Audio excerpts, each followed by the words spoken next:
About the critical reception to this film? Well, it was a prestige picture. D.W. Griffith, of course, everything he did was news at this time, and people were really interested in this film.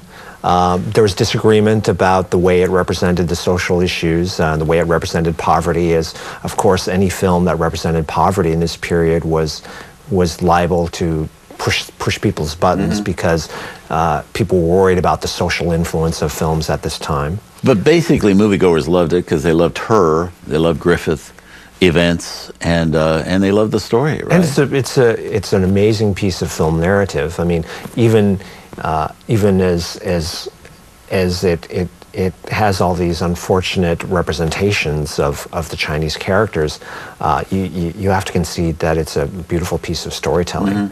Although I have to say that when I show this film to my students, I say this film has one of my favorite intertitles of all time, which is Lillian Gish turning to him and saying, "Why are you so nice to me, Chinky?" So, I mean, that of course was a common term at the time. The other stereotype is of the opium dens.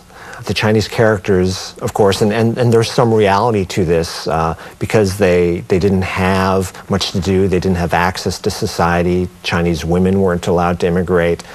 So, as is the case with many immigrant groups who are impoverished and who don't have anywhere else to turn, people did turn to drugs at the time. Right. And so it was an issue.